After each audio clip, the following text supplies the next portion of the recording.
for the parking lot, an unmoderated discussion, and it won't be recorded. So you can be as frank as you want to after 7. And then the other thing is there may be a media representative tuning in, and if they do, they might choose to use somebody's comment that's online. So be aware of that. Number 3 is I want to remind, we talked a little bit about the 4 agreements for courageous conversations. So I just want to go through those. This is from the book, Courageous Conversations About Race by Glenn Singleton. And the 4 agreements are: 1, we agree to stay engaged, not tune out. 2, we agree to experience discomfort. There will be some things that happen that make us uncomfortable. 3, we agree to speak our truth. That means especially speak the truth that we know, but it also means not to speak somebody else's truth. Speak our truth. And number 4, expect and accept non-closure. You already know that that the conversations that we have don't end with the solution to all the world's problems. That just reminds us that we keep discussing week after week, month after month, year after year, and hopefully doing something in the process. Turning it over to Amy now. Thank you, Neil. Welcome, everyone. I always look forward to our 4th Monday conversations. Today is a little bit different, so I do want to start with just an acknowledgement before we begin our official discussion. Many of you have heard that there was a young man who was shot yesterday by Kenosha police. And I would just like to read the governor's statement, and then we will have that discussion in the parking lot. But while we're all here together, I did just want to go ahead and read the governor's statement that was released yesterday. Jacob Blake was shot in the back multiple times in broad daylight in Kenosha. Kathy and I joined his family, friends, and neighbors in hoping earnestly that he will not succumb to his injuries. While we do not have all the details yet, what we do know for certain is he is not the first Black man or person to have been shot or injured or mercilessly killed at the hands of individuals in law enforcement in our state or in our country. We stand with all those who have the continued demand for justice, equality, and accountability for Black lives in our country. Lives like those of George Floyd, Breonna Taylor, Tony Robinson, Denise Hamilton, Ernest Lacy, Sybil Smith. And we stand against excessive use of force and immediate escalation when engaging with Black Wisconsinites. I have said all along, and although we must offer our empathy, equality, important is our action. In the coming days, we will demand just that the elected officials in our state who have failed to recognize the racism in our state and country for far. So again, thank you for indulging me. Such an important event. I did want to acknowledge that. We will have a conversation in the parking lot. So, on to what brings us here tonight. Our topic is racial disparities in school reopenings. We have 2 really great clips. We have a guest from Community Action who I'm very excited to hear from a little bit later in our conversation. So let me just prep you for our first clip. It's just under 9 minutes long. And it brings up a lot of different topics related to school reopenings. And then when we come back from our clip to have our discussion, we just want to be mindful to focus our discussion in race, which is why we're here for our courageous conversations. So I will share my screen and we will begin with our first video.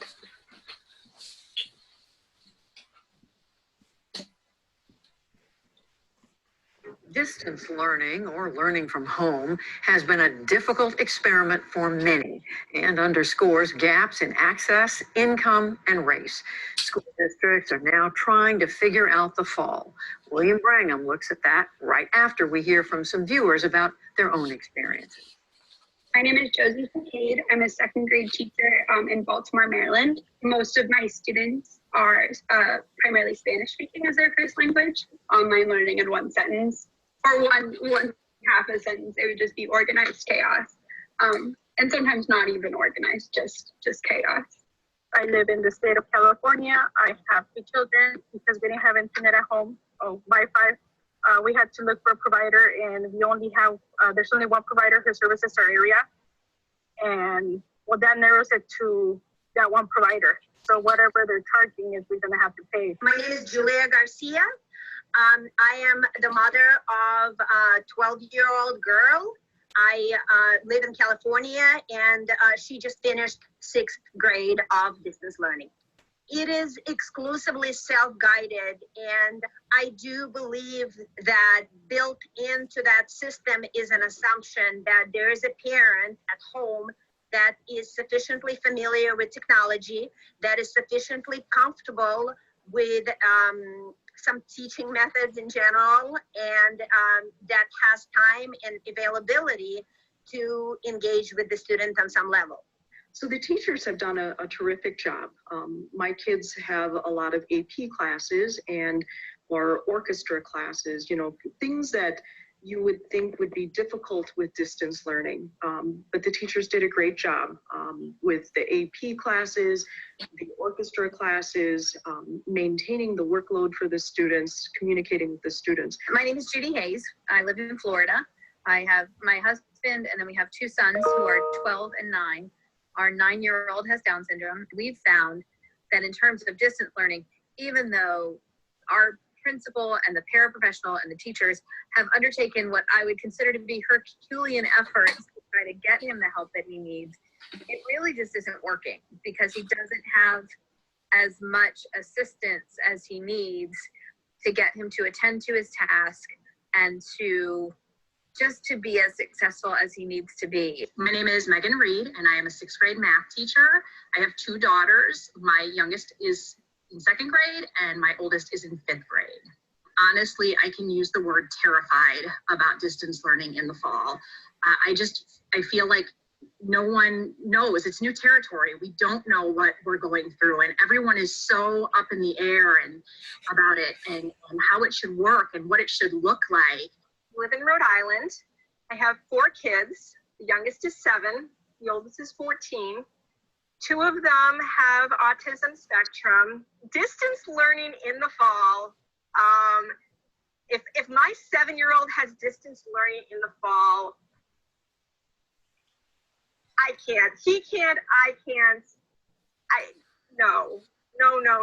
I have 2 boys, Alec, who's 11, and Mateo, who's 14. The idea that kids will wear masks in the classroom, that they'll stay 6 feet apart, I feel that was all made up by people who've never actually been in the classroom. Do I want it to continue? How do you keep 5-year-olds when you have 20 of them in one classroom socially distanced? That's a concern that I have, especially when 5- and 6-year-olds put everything in their mouth and they touch everything. And it creates almost a petri dish environment, even outside of COVID. As you just heard, a lot of different opinions about how best to educate kids in the middle of this pandemic. And we turn now to someone whose sole job is doing just that. Dr. Mark Bedell is superintendent of Kansas City's public schools in Missouri. He oversees the education of more than 15,000 students, many of them Black and brown students, and 100% of them qualify for free school lunches. Superintendent Bedell, very good to see you. From your outfit today, you've been presiding over some of the many graduations you're having. Congratulations today. Before we talk about what happens fall, could you just tell us a little bit about how this year was educating at a distance? Well, I will tell you, we learned a lot about some of the disparities that exist inside of the urban corridor of Kansas City. And when this pandemic hit us towards the end of March, And we realized that while we may have devices, a lot of our families did not have Wi-Fi access or even more broadband access. And we felt that that had put us already behind the 8 ball once that first week in April started. So literally you couldn't even go on the assumption that every kid could access a digital classroom. That's correct. So that's a huge challenge just to get kids over that technical hurdle. How did the instruction go over the course of the year?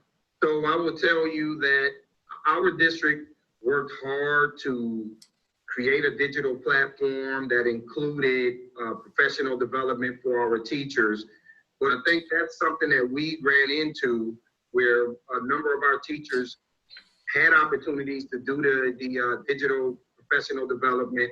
And we found that we had teachers in different tiers. Some were exemplary. There was a number of them that would fall in that average category. And then we had some that were in the lacking category where they needed more intensive support. So do you have plans? What's going to happen? Well, I can tell you right now, we have ordered enough that everybody in our system, even including our pre-K kids, will be able to have a device. So if we're in a situation where we have to go 100% virtual, our school district is prepared. We have enough Wi-Fi hotspots right now in stock available for our families. And so what I'm doing now is working with a federal task force here to be able to provide broadband internet connectivity, not just for the urban communities, but we're also looking at it for the rural communities, because we have a number of rural communities that are impacted just like we are without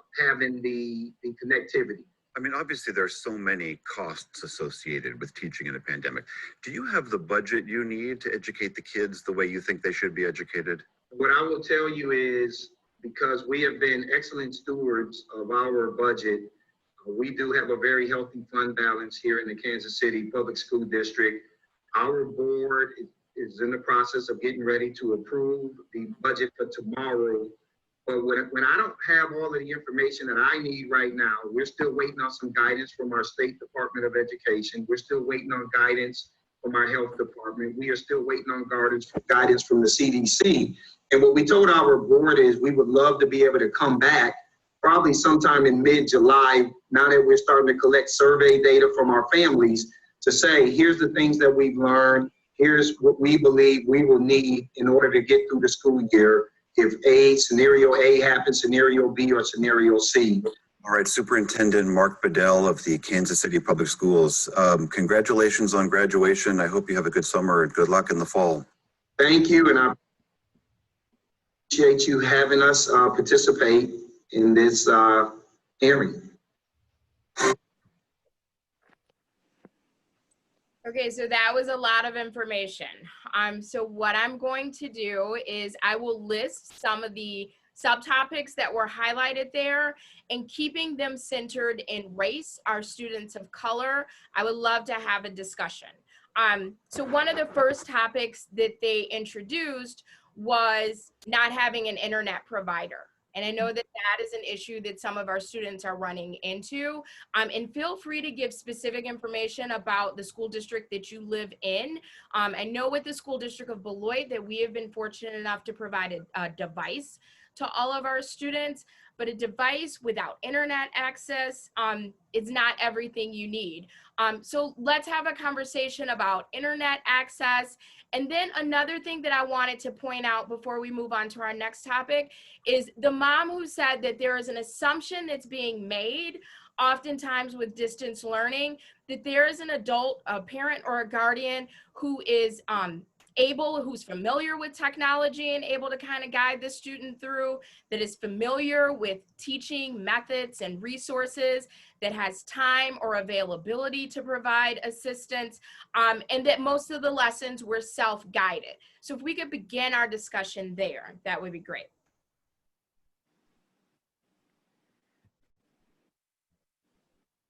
This is Steve Pufall, the superintendent in Janesville. I'll start out with some comments about Janesville students and access to technology. like Beloit, as Amy commented earlier, all Janesville kids are issued a device by the district, so they have, you know, that access. We actually just completed a survey of our families regarding Wi-Fi access, and much to our surprise, actually, first of all, we had 8,000 of our 9,000 or so students and families complete the survey, so that's like crazy, right? You never get that many people to respond to anything. Of the literally 99% of our families indicated they have Wi-Fi at home. Only 90% of those, however, have reliable Wi-Fi at home. And you know, so they were asked questions like, if you're in a video conference like we're in right now, is it, you know, does that work? Do you have enough, you know, do you have enough kind of Wi-Fi horsepower, if you will, at home to do conferencing and video? And about 90% of our families indicated that their Wi-Fi is robust enough to do that kind of work, which is essential if you're doing distance learning. So, you know, we have hotspots that we issue to kids that need them. We also have hotspots in all of our elementary school parking lots right now. So you can literally, you know, again, not a perfect solution, but you can pull into any parking lot in any elementary school parking lot, and those are pretty neighborhood oriented. So not most kids are not too far from those, and they can get on the internet that way as well, whether they walk there, bike there, ride there in a car, doesn't matter, right? So certainly that is an issue though, because even if one kid's at home without Wi-Fi and you're virtual, you know, then that child's ability to learn is pretty much minimized.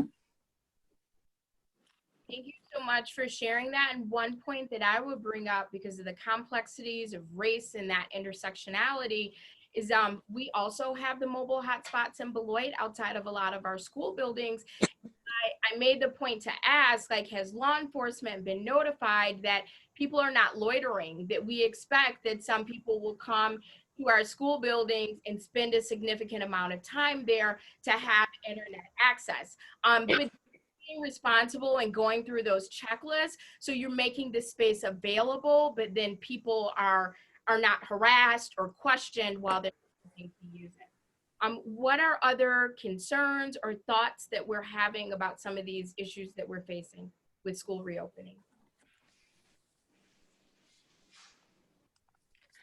I just have a question for Steve with Janesville, and I would say 8,000 out of 9,000 responses was fantastic. Did you send those possibly through the mail, or were they emailed to the families?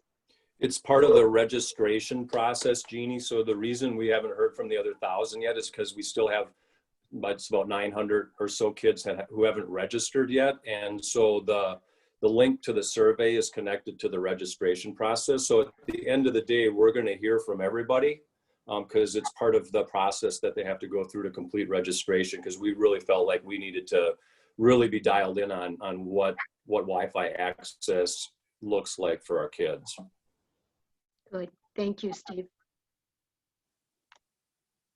And I wanted to, this is Dan Keyser, interim superintendent in Beloit, and to add on to the conversation, the concerns also, as Amy had mentioned, here in Beloit, communication out for family or to law enforcement so that they aren't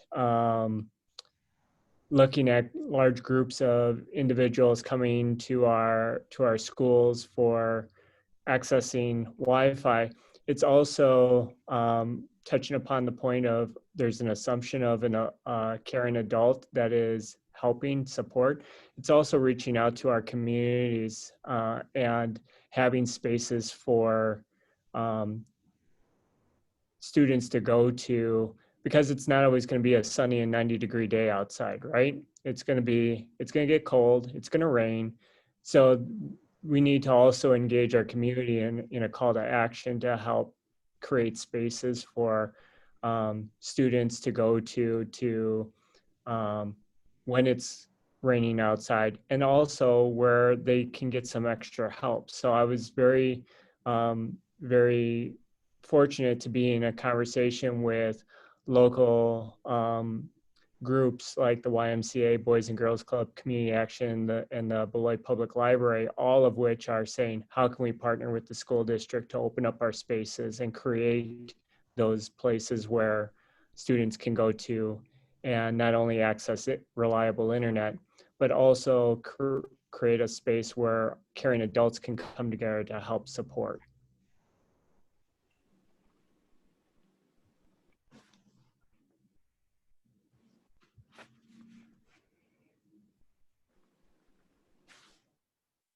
This is Lynn. I just have a question. Some of the youth that we've worked with in the past have had a problem getting the devices, and maybe it's just their challenge, but is there any stipulation, like if you have fines or fees, that you wouldn't be able to obtain a device?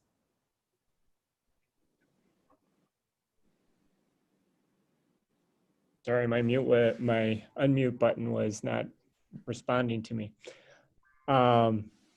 No, in Beloit, at least, we've issued a device to every student, and actually have purchased additional devices because for our kindergarten and 4K students, typically we have not done a one-to-one, so we had to go out and purchase additional devices so that we could have devices for each student.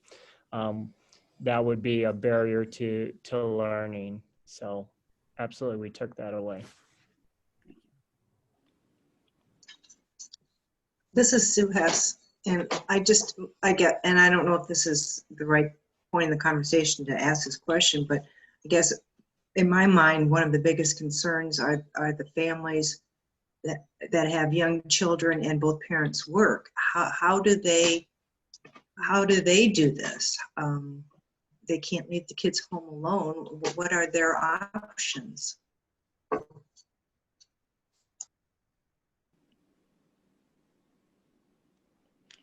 Not many. I'm just giving a little space in case I don't want to hog the airspace or digital airspace. For Beloit, we've certainly been talking about with principals the need that because we're in a digital space for education, that the traditional notion of a school day doesn't always have to exist from 8 to 4. Sometimes childcare needs to happen, and that childcare is not necessarily one that can also support education. So time shifting some of our school day to some evening hours where parents can be with their students and the teachers are available. So conversations, particularly like in our elementary level, the elementary principals shared the successes that they've learned from the spring. Childcare is an issue. And again, like our reaching out, and our community partners have each started with opening up small numbers of spaces for students to go to if they have to work and they need that space. So it's not a perfect solution, but it's better than where we were when before the conversation even happened. So I can't promise that it's 100%, but we'll start small and we'll continue to grow as we get more capacity. Thank you for bringing that up. As some of us are finding out, if we weren't already aware, that a lot of our essential workers are people of color. And if you are an essential worker and your child or your student is doing distance learning, that's a difficult situation to be in. And that's another example of how this may be the disparities with students of color, with families of color. Also the asynchronistic versus synchronistic schedule. One thing that we need to keep in mind is that all of our households are not structured the same. And if a student is at home, their parents may be essential workers and outside of the home. They may have additional responsibilities of caring for younger siblings. So what is that additional burden if students are required in some cases to be in a certain class digitally at 8 o'clock or at 9 o'clock or at a certain time, and it doesn't really fit the responsibilities that you find yourself in. And then another really good point that I thought the video clip brought up is, what about students that are already behind? We know that there is an achievement gap. We know that more often than not, students of color are on the negative end of that achievement gap. And now we may be introducing a technology gap. And what I mean by that is, if you're a teacher, you may have a teacher that's a rock star face-to-face in the classroom, but if they're not able translate that digitally in the same manner that they were, now I might be a student that's behind and I have a teacher that's dealing with a technology deficiency, and what position does that put me in? What are some of the concerns that the group have, or ideas or points we would like to discuss surrounding that?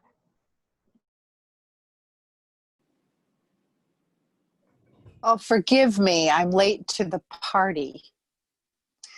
But I am a teacher who, since 1981, always taught in person, group and private lessons. And now I've been virtual since March. I have no intention of doing any in-person lessons. And I'm able to because I am self-employed. Quite a lot of the feedback from the families of all socioeconomic, I mean, very different levels, very different minority backgrounds or not non-minority. There's quite a cross section. However, I'm finding some parents are quick to say, oh, my kid doesn't do well online, instead of specifying, okay, this is what we have issue with.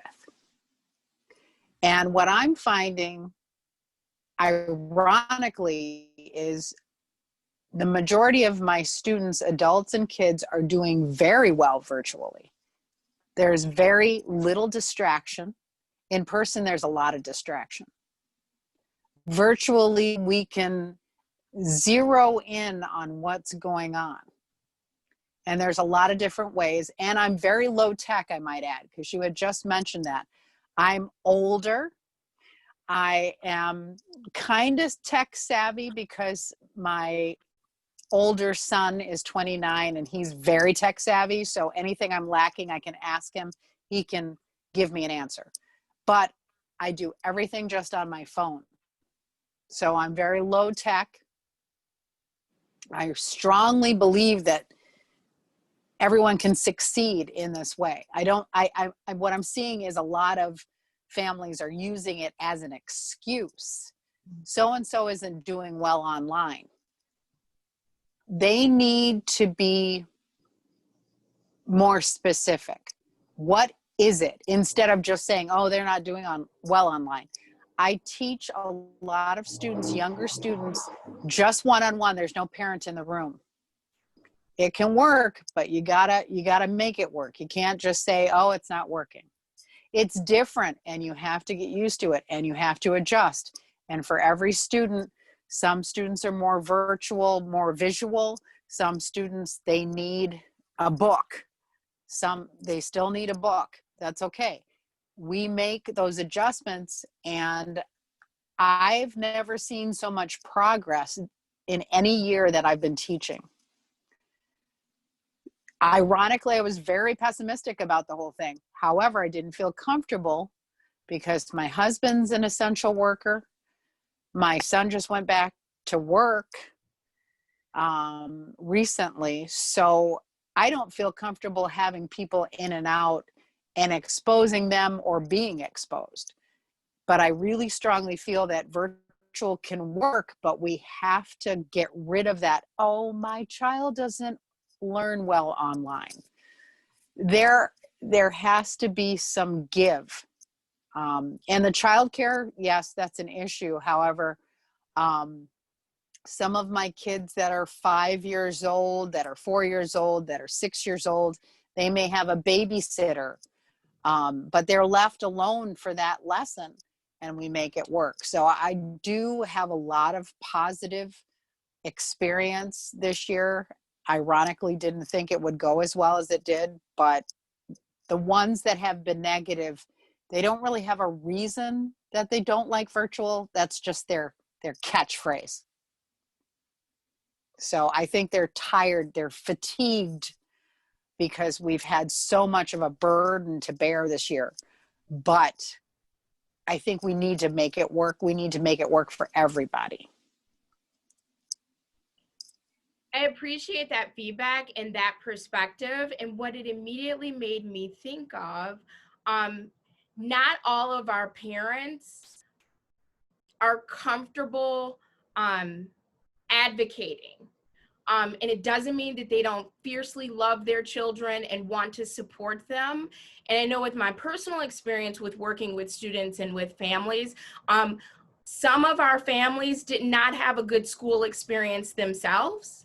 And so they may be leery, they may be hesitant to interact with teachers, et cetera. And I really think that this is a critical time for us to be sensitive to the conversations that are being had and the conversations that are not being had within those conversations. And I know our teachers do so much, and we are blessed with so many fantastic ones, but just to be sensitive to really dig, to get that feedback from parents so that our students can be successful, because not all of our parents are comfortable with the type of advocating that may be necessary to get at the root and those particulars of why our student may be struggling. A couple other things I want to throw out for discussion. We had that one mom on there, and I want to put, people of color are not a monolith. We had the mom on there saying that, you know, this was going great in the AP classes and the orchestra, and some people are having fantastic experiences. But a couple other points that I would like to bring out. We had the mom who talked about special needs. And what does that look like for our families that are distance learning, and not having that specialized support and oftentimes respite for some of our families. And take into account, we are still in a pandemic. A lot of people have become unemployed or have fewer hours, and the stress that may bring in.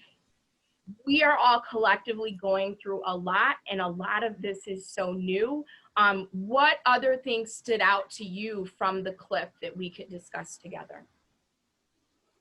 I would actually like to take a moment and just follow up a little bit on what Fran said, in that I work at the public library here in Janesville, and I have people come in all the time and say, I'm not good with computers, and that's not true. But what I have seen is there are that people look at digital learning and computer learning and computer access as this single thing. It's actually multiple things. So they need to know how to read. They need to know reading comprehension. They need to know how to orient for a web page. They need to know how to use the icons on this particular web page. We do a lot of web-based stuff. Or if it's an app or a platform, what are the icons on those platforms? Some people really have trouble with iconography and the switching from platform to platform. So I think if we take Fran saying, I need to know more information, your average person needs some help teasing out what the problem actually is. So like identifying where is it the person is having, the kid is having problem, or the parent's having problem, and help them identify that point, and then you can progress from there. Hi, Dennis McCarthy, School District Beloit Turner. Just a few comments, one taken off of the last few comments. And one of the issues, I think the biggest problem that we saw in the spring in relation to going into a virtual environment from what our normal brick and mortar environment was, is that it's a complete lack of structure and a change that many families weren't ready for. And for many students that struggle due to whatever hardship situations exist in their own homes, they struggle most often when routines change. And I can tell you in my own home, we have 6 kids, 2 left at home. 1 did just fine in the virtual environment and 1 did not, because some of it was on us as parents and not being tied into what his actual routine was, and him telling us, yep, I'm doing everything, and then finding out weeks later things aren't getting done. And some of that was on us as a school. I was in a unique place, obviously, as a superintendent, where I can go to my team and say to them, listen, I work here and I'm not seeing what's happening with my child because we're not communicating clearly enough with parents about what the expectations have to be. Kids who struggle, kids who come from traumatic situations value most structure. It's why many kids can be successful in school when they're not feeling success at home, because they come to a structured environment where they have adults that they can rely on. If we turn them into an environment where they may struggle and we don't provide answers and help to the parents in that environment, we should expect that there's going to be difficulties. But I too agree with the last couple of speakers. I don't think it's always an issue of they can't do virtual learning. Rather, we may not have had enough time or the time that we needed to flip that environment and make it look like what we looked like. And then in many cases, we were happy with what we did, but we acknowledged this summer that it simply wasn't enough. And then the second point, I think you brought this up, Amy, in regards to special education students or students who have who struggle more. Maybe it's your tier 3 intervention students. For schools that are looking at schedules that might only have students back part-time or maybe not at all, that may really be the first layer that schools need to consider in terms of where do you start by bringing students back. And if it's about equity, equity looks very different, obviously, for every student. So if you have students that don't have that balance, and many special education students don't, or students that have struggled, that we know have identified needs, then that's a place where schools need to start looking to say, if we're gonna do this, we're gonna bring them back to our environment, they may need more time in our environment than some students who can function virtually. I think that's all that has to be considered. Thank you so much for bringing up that point. So we can still continue the conversation on anything that we've discussed thus far, but I do want to introduce 2 additional topics for us to think about and maybe discuss. The first is the idea of a learning pod. Some of you may have heard of these. If it's a small collection of families, let's say 4 to 6, maybe a little more, maybe a few, some less, to get their children together in distance learning to learn as a cohort. So that might be a collection of 10 children. The families come together with an agreement. This is the exposure and the risk we're willing to take by coming together. These are some of the rules and the boundaries. And on Mondays, you get one person's house. And then Tuesday, you move to the next person's house. And then whoever's home or space that you're in, that family would be responsible for monitoring the students that day. So assisting them with during their work. And the other days it would free up in the pods who may need to go to work, etc., take care of other duties. And in some cases, the pods will pool their resources to hire a tutor or a teacher to come in to teach this small group of students privately. While I'm all for being creative and providing whatever resources you can for your children or for this cohort, what does that look like for children who may not be financially privileged and may not have the opportunity to participate in a learning pod? I'm not saying that they're bad, I'm not against them, but which of our students have access to those types of opportunities and which of our students don't? And what does that mean for our kids? And the other thing I would like to introduce to the conversation is access to nutrition. I know a lot of school districts are doing the best that they can to provide breakfast and lunches for our students. And then what if you don't have access to get to the place where it's dispersed? And does your district provide a drop-off? And what if you need more than those 2 meals that are provided by the districts? Are there additional connections that are being made? So with all of the things our families and our students, our parents are thinking about, what do we think about learning pods and who does that include and exclude? And what do we think about nutrition during the pandemic while we're distance learning?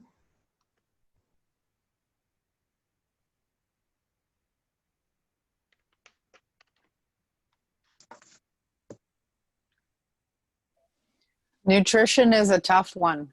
I see families that have food dropped off. I see workers from the school district taking their vehicle and organizing their route. And, you know, nothing is ideal, especially now. And quite a few parents that are working, that they're not really suffering financially, they're suffering in other ways. So that is a point that needs to be remembered.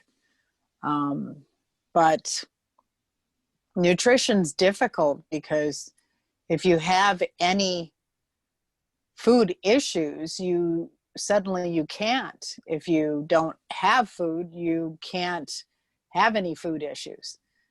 You know, if you're allergic to things or you don't like certain things, you're really in a bind right now if you're having difficulty putting food on the table. So that needs to be addressed, but it's incredible how many things that we need to think about.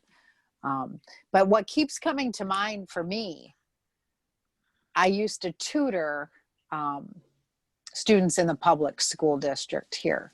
And I just kind of fell into it. I had an affinity with relating to kids that were not doing well. They had issues, maybe special education, whatnot. But if I could connect with a student, I could connect and then they could blossom. And that was the whole hope. So what I'm wondering is, in this structure, is there someone who floats with those kids that maybe they're having problems, they want to learn, but they're having problems? Is there like a hotline? Is there some kind of contact in the middle school, in the high school, in the elementary, somebody that they can reach out to that can address their issues? I love to build upon your words, because I think they are very powerful in how you open it up. I think one thing this pandemic has really highlighted for communities is the systems and structures that have allowed for these situations to exist. Food and education, they are huge systemic issues that have layers upon layers of complexity within that. And that's a deep topic to dig into from the educational side. I know that is something that we have to address, and I'm speaking more so collectively as an educator. Our intersectionality within those systems and structures. More specifically to your where you ended about, is there a hotline and so forth, makes me think, because I am new to the district and don't know all of the systems and structures, but I do know that we have student service staff and social workers and school psychologists and counselors. It makes me think, like, what has been our approach to reaching out to families who are in need, and how can we re-engage them in new ways during this time of distance learning to perhaps be that liaison to connect with community organizations, that we can at least be a conduit. We might not be a fix, but maybe we can be a conduit to help support. Well, I know you're one of the good guys, because I had kids. They're both much older now, but I was a very active, what might have been a helicopter mom, but I had a kid that I had to email his teachers. I had to stay on top of it. Otherwise, you know, then I had one that overachieved. So we had the best of both worlds. And I do remember you, and I'm very, very fortunate that we had a good experience, but it keeps bothering me that if I'm a kid and I'm at home and I'm alone, but I still want to do well. I want to do my work. I want to learn. There's got to be that connection that I can reach out and somebody can help me. And it's got to be easy. It can't be complicated. You know, we have social workers, we have, you know, I teach adults. So I teach adults that are school psychologists. So I have a lot of layers going on, but you know, I really think as a kid, you've got to imagine for a moment, you're a kid, you know your way around a smartphone. You know, you can go in, you know, I don't know if class is live and recorded or only live. I know some of the students I work with, they can go into a class whenever they want. And then I know some kids, they have to be on from 9 to 12. But again, it keeps coming back to me, the importance of being able to reach out to someone safely and get what I need. A, I'm hungry. B, I need to improve my mental health. C, I need help on this math. I really want to do well, but I really just don't get it. So you've got all those things. There should be a number or an email, or I can text. Kids love to text. I can text somebody and say, hey, I need help with, and somebody gets back and responds and they get the help that they need. And maybe I'm idealistic, but again, I've had a really good year as a teacher. I think that this can be incredibly helpful for the kids that need help because they can reach someone. Whereas maybe when they went to school, they couldn't go to the office and say, hey, I really need to talk to a counselor, you know, because it's too exposing. So maybe something can be created so that they can safely reach out and get the help that they need without being afraid and without causing too much craziness. So without knowing it, you have provided a really great segue. We may not get to learning pods. Remember, Neil graciously laid out our 4 agreements to expect and accept non-closure. But we are really fortunate to have with us tonight James Turner. And I consider Mr. Turner a friend. I've had the pleasure of working with him when I was an employee of the school district of Beloit with Fresh Start students. He does an amazing job with our young people. And I'm so excited, 1, to see his face on the screen, and 2, to hear about the amazing work that he is doing. Want to tune in on this one. James blush. Yeah. Angle. But before we hear from James, I have one more video for you. And just to kind of set it up, hold space for our students that are eligible for McKinney-Vento services. And for those of you that aren't familiar, those are our students that don't have stable housing. So while we're talking about distance learning, imagine not knowing where you're going to sleep tonight and where you will be distance learning from. There's a segment of those students that are eligible for McKinney-Vento services that are unaccompanied students. And even added on to that, some of our students are also parenting. So imagine being a teen, being a parent, being eligible for McKinney-Vento services, and quite possibly being a student that is also unaccompanied. So what I'm saying is that some of our students have a lot of hurdles that they need to tackle. We're going to do one more video clip, which I won't describe at all because once you see it, you'll get it. And then after the video clip, I am going to excitedly yield the floor to Mr. James Turner.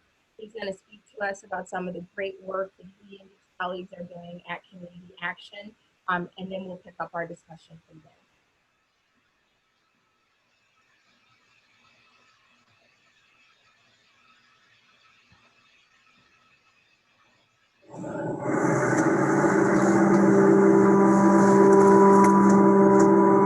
For some people in Austin, kids have always been missing. It shouldn't take a pandemic for us to understand that.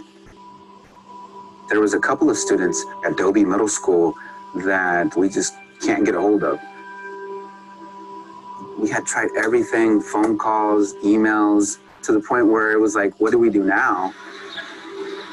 It's the 305.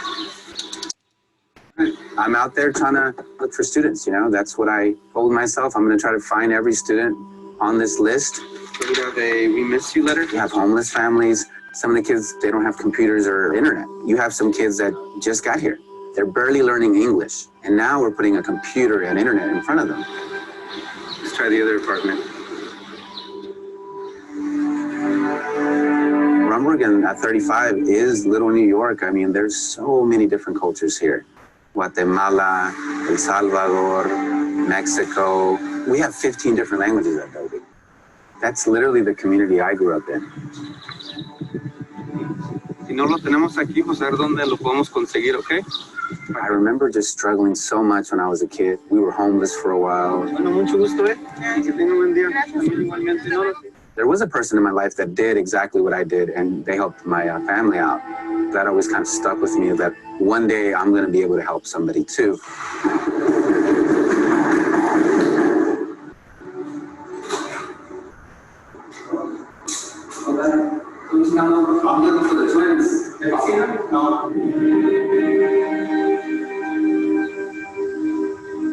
Some of these kids have been dealing with stuff even before this pandemic.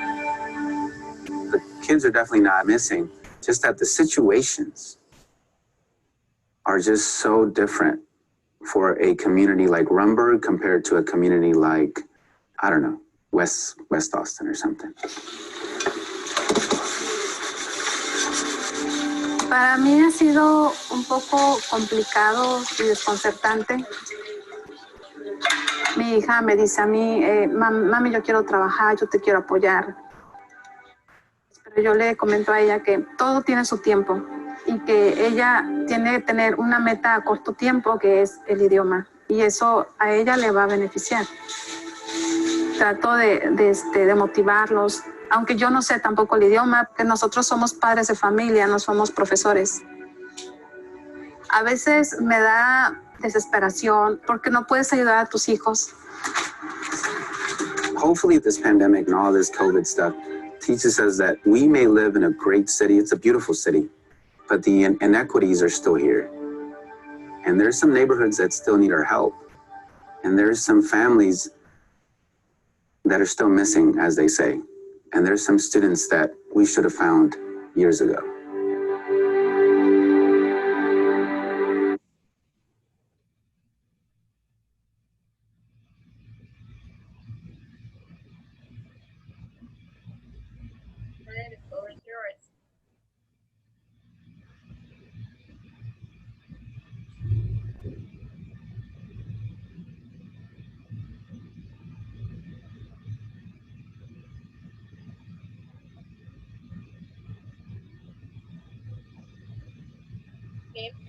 Yes, you hear me okay? Yes, now I can. You Lori, hear? Okay. How you doing, Amy? I am well, thank you, sir. How are It's good to see you. I haven't seen you for a while. Well, my name is James Turner. I am a community action employee. I am a coordinator for the Fresh Start program. I've been with the program now for 10 years, and it's been an exciting opportunity for me to work with students and staff over these last 10 years. And what I've enjoyed the most about Community Action, our Fresh Start program, we get a good base of students that's challenging. And part of that challenge that we receive year after year is students are somewhat dismayed about public school, about some of the things, the challenges in public schools. And one of the things that students tell us most of all is that when they're in large size classes, it's hard to communicate with a teacher. When they need questions answered, they feel embarrassed.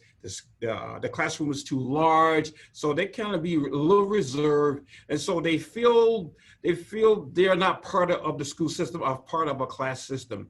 So we set out to find those students. They come to us. We do an interview process, and we select the students based off evaluations, in which we are going through now. And so once the student gets into our program, one thing we tell the students: if you bring energy, if you bring that energy level, that presence every day, and you bring that motivation and that you want to succeed, you will get it done. We make a commitment to those students. If you bring those 3 things to the school every day, we make a promise to those students, we'll get you across the finish line. We have an excellent staff of people, and we've been here for a while. We know the challenges of students that come into our program. So what we tell the student, we are very encouraging. We do not judge. We're not judging about your reading scores, your math scores. We want you to come here every day, bring that energy level, and we are going to be successful. And once June come here, you will graduate. And one of the great things about our program, if a student tells us that I just want my diploma, they're in the wrong place. We have multiple phases in our program. We have construction certification. We do employability skills. We do public service out there in the public. And those things, we get all involved. So it's a full phase process in our school system. And so they come with credit deficient. We have students that come here with 3 to 4 credits and they need 26 to graduate, but we work hard, they work hard, and we have a great success rate every year. We are like 95% on the graduation rate for every year. And we have those students that work their fanny off. We have staff that work their fanny off, and we have smaller classrooms, so it become a successful partnership. And we are grateful. We work close with the Beloit Memorial High School. We work with BLA for students and credit deficient. So we work and find out those deficiencies that a student may have. We work close. We work close with parents also. So we got a collaborative teamwork going with parents, Beloit High School and BLA and our staff. So it become a team effort to make that student successful. And so we are very excited. Now this year is interesting. I listened to the Beloit Memorial High School and BLA. They are starting out in virtual. We are starting out in-person teaching with our students. Now again, we have a smaller base of schools and we got a ton of space over here. So we can maintain social distance. We can maintain the health issues that's been set out there by the state. So going forward, we are doing fine at this point. We're probably going to bring in about 35 to 40 students this year. And with the size of our building and classroom, we will be able to maintain social distance. So we feel good about the health things that we're doing here, sterilization, masks, social distance. So we're feeling pretty good about where we're at today. Now, if things spike up in the district or in the Beloit area, that could change. But at this point, we are feeling good about where we are in terms of the health concerns. Students now, we're going through what we call mental toughness. It's approximately 2 weeks where the students go through different phases over the next 8 days, and where that we evaluate students in terms of teamwork, we evaluate in terms of attitude, attendance, and those pieces. At the end of those 2 weeks, we sit down and evaluate with staff in terms of those students that are actually going to make it into the program. So we're excited about the base of students that we have this year already. And so we are ready to go forward in person learning. So we're doing pretty good right now. We feel good where we're at this point. And I just want to get a little highlight last year, if you don't mind, Amy. Last year, this whole virtual thing hit us like a ton of bricks. All of a sudden, for the first 6 months of class in person, all of a sudden we had a complete stop. Now we had to go virtual. That was 180 degrees turnaround. It was, I tell you, it was challenging. To have the in-person with those students that you have, that learn, the deficiencies, and help them through that process, and all of a sudden you go in virtual. It was a challenge, trust me. We had to remake a whole program. The staff had to do a whole 180-degree turnaround to reset our program. You know the most difficult thing about that, when you're doing in person, then all of a sudden you go virtual. You lose that person contact. The things that you build up with certain students, their deficiencies, and all of a sudden you're doing virtual. They lose that. It became a difficult process for them. They didn't understand it. So we had to do some extra work. But fortunately, we had 31 students start, and we graduated 30 students. And it was not easy. It was challenging, but the staff was up to it. It was days, and honestly, I had to go knock on doors. Where are you? I haven't seen you on virtual yet. Get on virtual. I had to talk to parents. Yes. Where's Johnny at? Where's Sue at? Where's Mary at? They haven't been on virtual for a day. So we did that. because we made a promise to each and every one of the students. If you put some time in, you put effort in, and you're dependable, we will get you across that finish line. And we made that promise, and we kept that promise. And because the students expected, the parents expected that. So at end of June 9th, 11th there, we graduated 30 students out of 31, cap and gown. So we were excited. The virtual did not stop us. We just became a challenge, and we met the challenge. James, I want to commend you. I have seen you in action, and I feel your energy. Your energy is pervasive in this program. So those students are very blessed to have you as one of their instructors. And I know you work really hard to developing relationships with those students. And that's why you had 30 of 31 graduate. And yes. I commend you for reaching them and working with them, whether it's virtual or whether it's person to person. So thank you for sharing that. Very important information. And I think one of the things that we have to look at, and African American students or Hispanic students that come from poverty homes or low income homes, it become a double challenge for them. When we went to virtual, all homes did not have Wi-Fi. They didn't have laptops. So once we made that commitment up front, we have to find laptops for those students, those homes.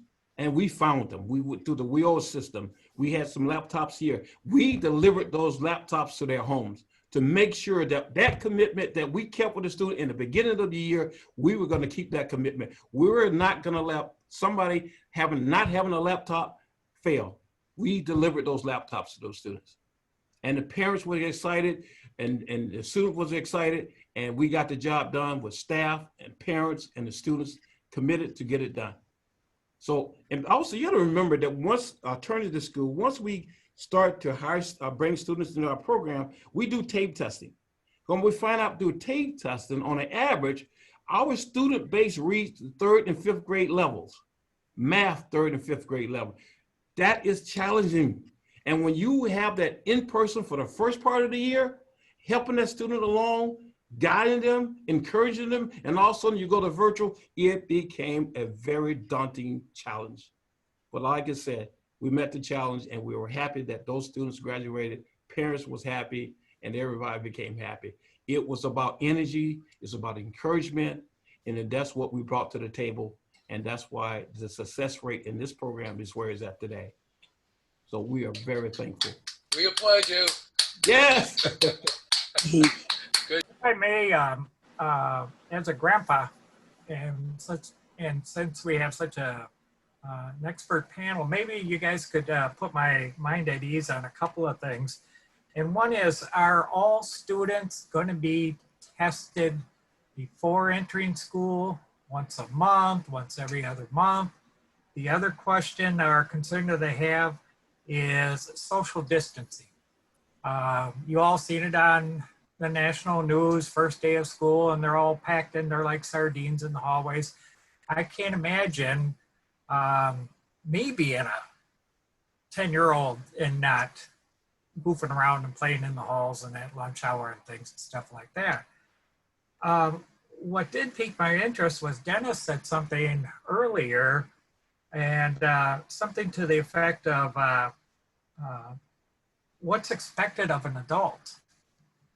And how do we promote that idea of getting adults more prepared?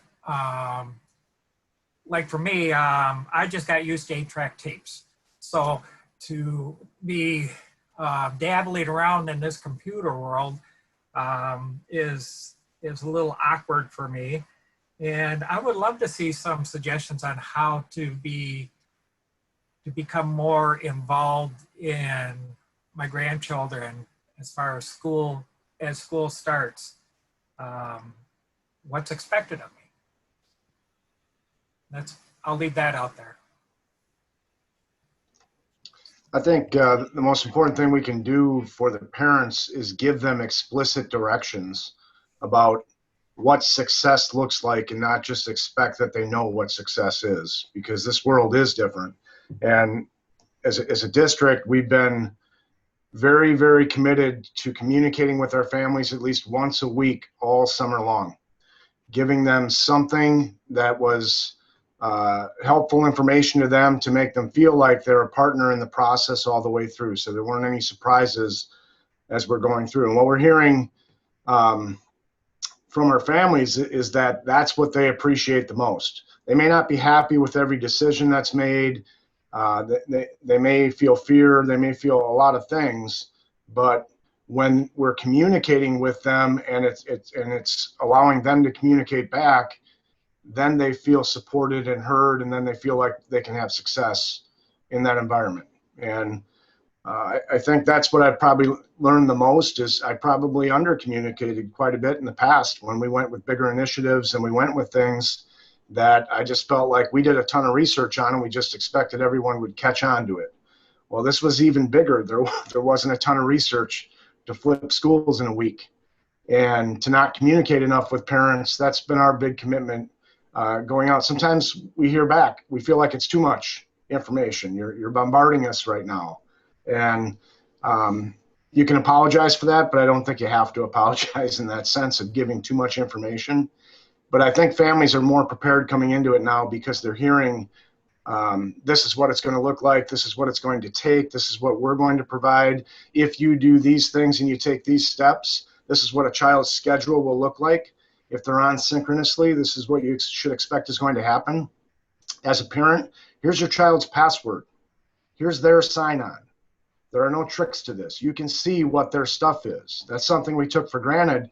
You have some parents out there that refuse to even go on their kids' phones and won't look at them. And we're saying all bets are off. If you're going to be a partner in this, you get the sign-in also. And kids need to know that parents have access to your account also, and they can see what's happening and what you're getting, so they're more informed.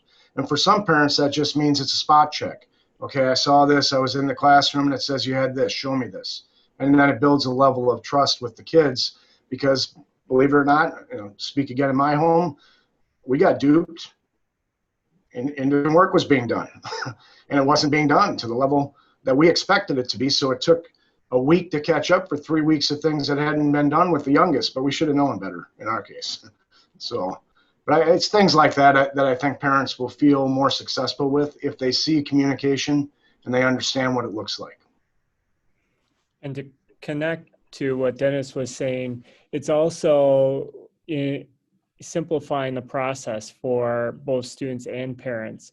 I know some of the feedback that districts received, even though I wasn't here in Beloit at the time, but it's no different. The feedback when I got here was the same as the feedback from the district that I came from, that there were too many choices, and we needed to simplify that. One thing that we heard loud and clear from parents is for us to support our children or our grandchildren, we need some support on how are they going to interact online. So putting together tutorials, just like we're providing professional learning for our staff, we need to provide that professional learning to our families, to our parents, our guardians, and our grandparents, so that they can understand the tools that the students will be using. So I think it's one, providing that consistent communication as Dennis talked about, but it's also simplifying the message so that it's consistent and that we have one tool and not 6. I know, speaking as a parent, we have an 11-year-old and a 9-year-old. And what was super helpful for me is linking my kid's school email to my phone, and having those same platforms. So if you have elementary and they're all on Seesaw, or if you have intermediate and high school and they're all on Google Classroom, it's not 6 different apps you have to manage if you have multiple children or grandchildren in your household or that you're in constant contact with. And so when they would get an assignment, I would get an alert on my phone. And I would say, hey, we got a couple more things we need to finish up before your school day is over. So that was very helpful in streamlining information. And I'm so glad to hear that, other districts are doing that parents are getting the passwords, so that everyone is in the loop, because it's going to take all of us to make sure our kids are successful.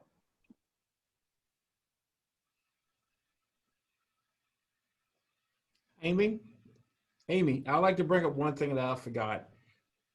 In our programming, which you consider alternative school, we deal with a lot of single parents over the years in the 10 years I dealt with. And most of those parents is a single mom in an African-American household.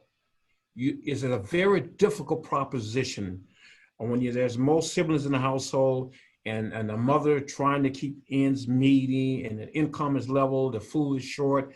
And then we try to get that child guided to education.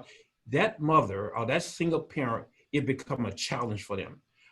So we have to try to do everything we can to try to ease that burden. Go meet with a parent and see what some of those challenges are. And we see multiple challenges from lack of food, a lot of different things. Some parents just don't have the internet. They don't have Wi-Fi. They don't have laptops. So we have to do everything we can to meet those challenges in those single parents, African-American households. It's been such a disparity and difference over the years that I've worked there. And so it's not gotten any easier, but we have to go into the household and talk to the parents and see what we can do to meet those challenges with those parents. And James, that is such an important point. And then thinking about the family dynamic, if you are a child who is seeing your parents struggle, oftentimes your drive is going to be, well, let me get a job. Let me get a job to bring in money to meet this immediate need. And then sometimes school might get put on the back burner. And it's not that school isn't important to you. It's not that that's not an important goal, but it's, Maslow's hierarchy of needs. Like, you got to eat. You want to have a stable place to stay. So partnerships with parents is so critically important, and to assist and connect as much as we can so that you can keep that child focused and engaged in their education and not distracted with the lure of getting a job and helping out to meet this need.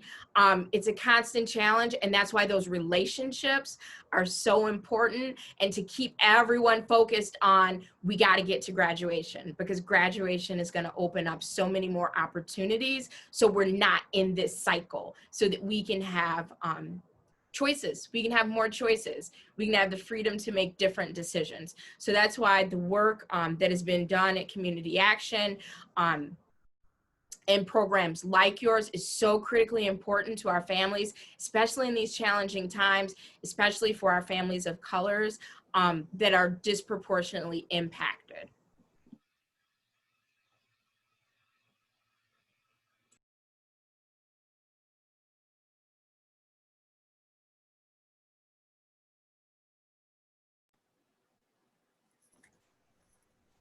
So we have about 15 minutes left. I would just like to thank the superintendents and James, Mr. Turner, for adding to the conversation. Thank you very much for participating. Thank you very much.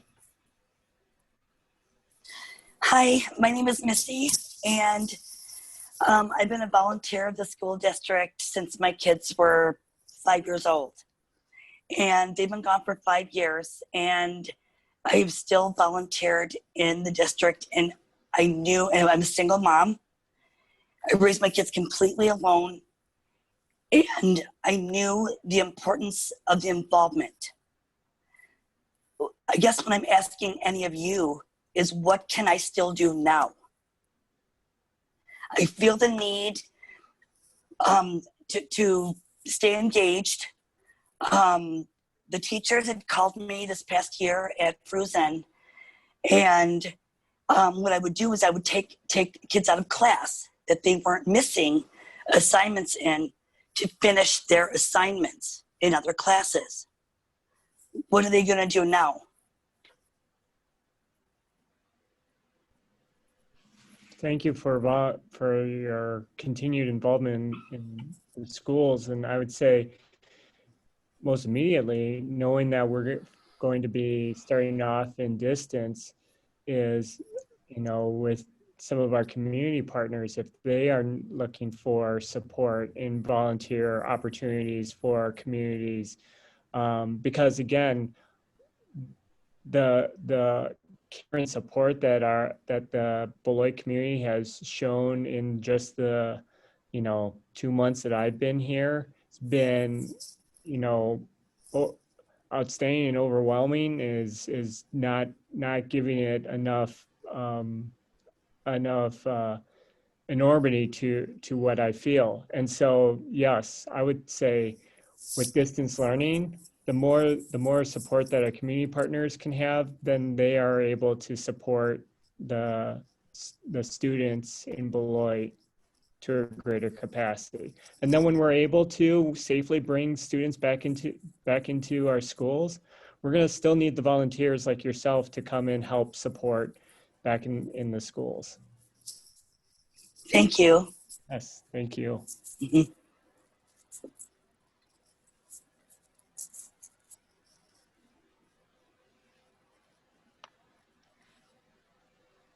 Amy, I think the key of what we're hearing tonight is the importance of the teamwork, to have parents and teachers and students working together.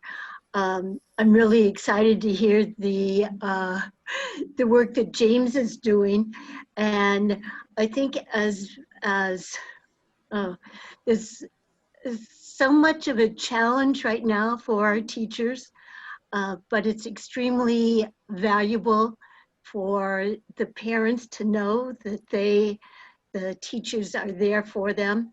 So I would say one of the most important things that could be done is, again, developing that relationship between the parent and the teacher.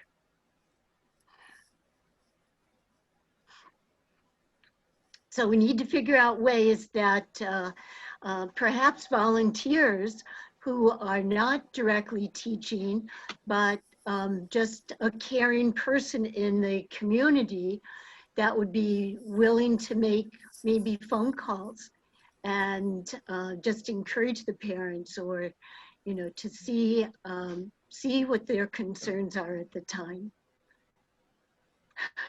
Yeah, this is such a different time for all of us, and we're all learning and growing together. Education has been in a tough situation for a long time, and COVID is just magnifying the problem and giving us new opportunities, new ways to look at it and deal with it and create changes that have been really called for a long time. One thing I wanted to add, I think that is super important for parents to understand, students to understand, especially as we step into this year, whether it's in a virtual environment or in person.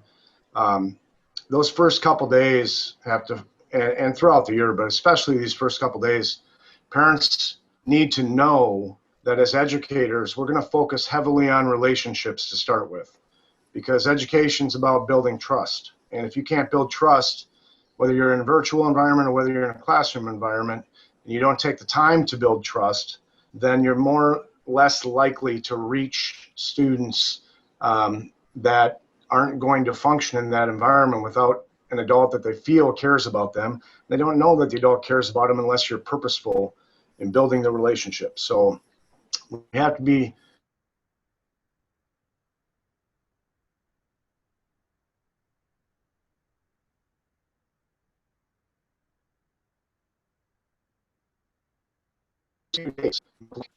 because we're rebuilding trust and we're reintroducing ourselves to the education environment.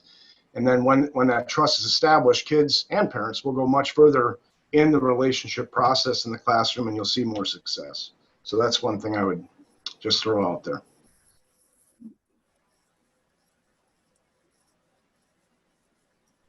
It's so important, and we switched kind of all of a sudden in March.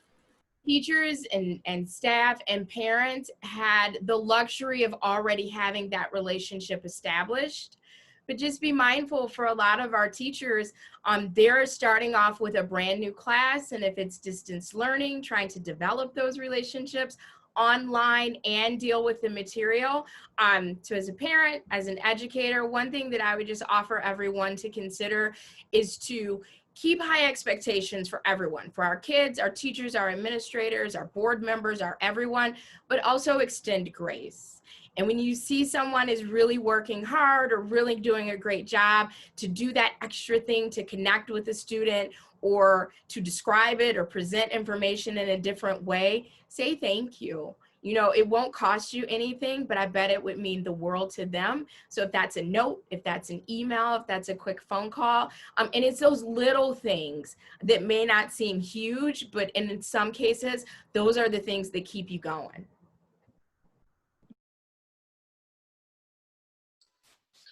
Thank you, Amy. I know we have about at least 3 superintendents at this meeting this evening.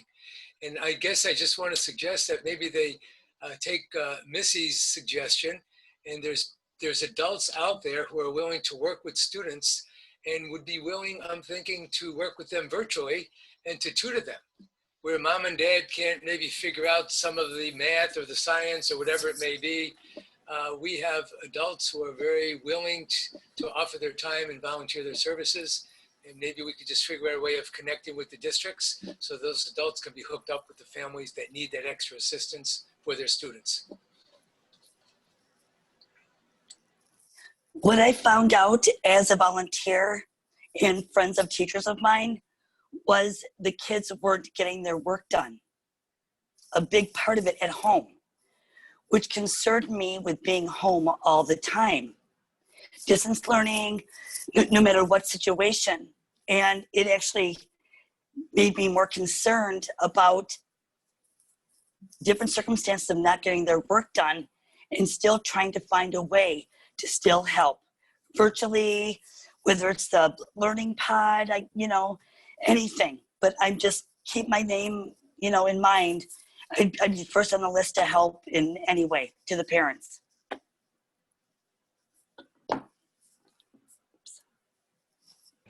I'm also noticing that there are a lot of great resources being shared in the chat. And so if you haven't been able to follow the chat, or if you don't have that up on your screen, I am copying those links for Brainfuse and the United Way resources that have been available in the chat box. And we're going to be sharing those in the Facebook event and also when we post this online recording. So just a heads up, if you're looking for some resources, there are some in the chat and we'll make them available afterwards. Well, we're making announcements. Let me just say that if anybody wants to be added to the email contact list for Courageous Conversations and you're not on it, just write your email in the chat box and we'll copy it and paste it.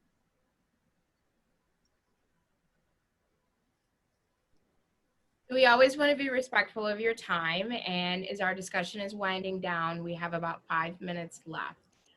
So I would love to hear from James if there are any closing remarks, any additional things that you would like to share with us from Fresh Start specific to your community action. And then if there are any comments or questions, feedback from any of the discussion that has taken place or video clips, we would love to hear that as well with our remaining 5 minutes. So James, I will turn the floor over to you first. We all in different schools, a couple of different districts, but the goal is the same. We got a cohort of students out there that needs our help and assistance. It's not only about the classroom as much. It's about making those connections. It's about forming partnership. It's about forming connection with parents and see what those barriers are. What are the strategies we have to make that student successful? And what we have found out here is that we have to visit a parent. When a student do not show here in a couple of days, I will knock on that door. And I want to say, where are you? What happened? And then you find out different reasons. That's the passion that comes along with this job. It's got to be infused with passion. Because at the end of the day, tomorrow, that student that's successful today is that student's going to be successful tomorrow. Those are the students going to carry this community and this country forward. And we're going to be a part of it and make them successful. That's all I have. Amen. Thank you. Amy, I would like to share our diversity action team along with Hedberg Public Library, Community Action, YWCA, and NAACP will also be discussing racial disparities. And our focus is going to be working together when COVID and racial disparities meet. And that program will be September 17th at 6:30 to 8. And of course, we'll be Zooming. So you can watch for Hedberg Public Library or check any of our websites. I really appreciate this program tonight and the insights that have been shared. Thank you, Jean. So if you have a desire to do one of our schools represented here, I would encourage you, reach out to the building closest to you. If you don't have a personal connection with a student or a grandchild or a niece or nephew, etc., reach out anyway. If you have a passion for our kids, please reach out and ask, what can I do to help? And I'm certain that someone in one of those buildings is going to find a great way where you can support our kids. You can encourage a teacher, you can work with administration to provide support. I am certain that they will be creative and find a space for you.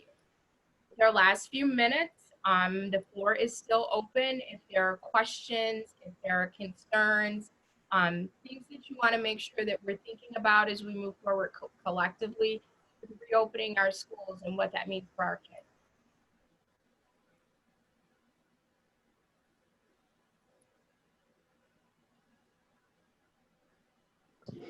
I'd like to add, don't underestimate the power of just a phone call or a text.